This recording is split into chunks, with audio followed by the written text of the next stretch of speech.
ഒരു പെരുന്നാൾ സന്തോഷം എന്ന നിലയ്ക്കാണ് നാട്ടിൽ അബ്ദുൾ റഹീമിന്റെ ഈ ശിക്ഷാമോചനത്തെയും നാട്ടിലേക്ക് എത്തുന്നതിനെയും ഒക്കെ നാട്ടിലെല്ലാവരും കാത്തിരിക്കുന്നത്. തീർച്ചയായിട്ടും അങ്ങനെ തന്നെ വേണം കരുതാൻ. പെരുന്നാൾ കേരളത്തിൽ മറ്റന്നാൾ എത്താൻ പോവുകയാണ്. അതിന് മുന്നോടിയായി റഹീമിനെ നാട്ടിലെത്തിക്കാൻ കഴിയുമോ എന്നുള്ള ശ്രമത്തിലാണ് റിയാദിലെ നിയമസഹായ സമിതി.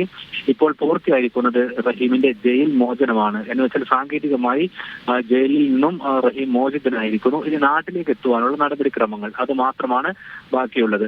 സൗദിയിലെ രീതി അനുസരിച്ച് ജയിലുകളിൽ നിന്നും നാട്ടിലേക്ക് പ്രതികളെയും മറ്റുമൊക്കെ തിരിച്ചയക്കുന്ന സമയത്ത് അതിന് സാധാരണ ഉള്ളൊരു പ്രോട്ടോകോൾ രീതിയുണ്ട്. അതായത് ഇതിനു മുമ്പ് റിലീസായ ആളുകൾ ഉണ്ടാവാൻ ഘട്ടം ഘട്ടമായിട്ടായിരിക്കും അവർ റിലീസ് ചെയ്യുക. അപ്പോൾ അത് ഒഴിവാക്കുവാൻ വേണ്ടി, ആ കാലതാമസം ഒഴിവാക്കുവാൻ വേണ്ടി റഹീമിന്റെ നിയമസഹായ സമിതി തന്നെ ടിക്കറ്റ് എടുത്ത് നൽകുവാൻ വേണ്ടി തീരുമാനിച്ചിട്ടുണ്ട്. അത് ജയിൽ അധികൃതരെ അറിയിക്കും. അതിന് മുന്നോടിയായിട്ടുള്ള വിവരങ്ങൾ നാളെ നിയമസഹായ സമിതി തേടുമെന്നാണ് മനസ്സിലാക്കുന്നത്. പക്ഷെ ഒരു വിഷയം, നാളെ സൗദിയിൽ പെരുന്നാൾ അവധിയാണ്. അതുകൊണ്ട് തന്നെ നാളെ ഏതെങ്കിലും നിരക്കുള്ള മോചനം ഉണ്ടാകുമോ എന്നുള്ളത് അറിയില്ല.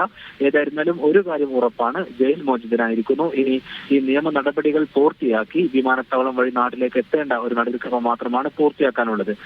റഹീമിനെ പക്ഷേ സൗദിയിൽ നേരിട്ട് പുറത്തിറങ്ങാൻ കഴിയില്ല. ജയിൽ അധികൃതർ തന്നെ ഒരു ശിക്ഷാ കാലാവധി 20 വർഷത്തോളം നീണ്ട ശിക്ഷാ കാലാവധി പൂർത്തിയായ ഒരു പ്രതി എന്നുള്ള നിലക്ക് അദ്ദേഹത്തെ നേരിട്ട് വിമാനത്താവളത്തിലെ പ്രത്യേകമായുള്ള ഇമിഗ്രേഷൻ കൗണ്ടർ വഴി, സാധാരണ യാത്രക്കാർ പോകുന്ന വഴിയല്ല, പ്രത്യേകമായിട്ടുള്ള ഇമിഗ്രേഷൻ കൗണ്ടർ വഴി അദ്ദേഹത്തെ നാട്ടിലേക്ക് അയക്കുവാൻ വേണ്ടി വിമാനത്തിൽ എത്തിക്കുകയാണ് ചെയ്യുക.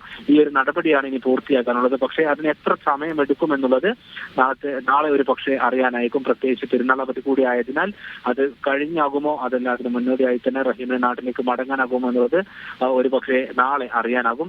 ഇന്ന് റഹീമിന് നിയമസഹായ സമിതി ഒരു പ്രത്യേക യോഗം തന്നെ റിയാദിൽ വിളിച്ചു ചേർത്തിട്ടുണ്ട്.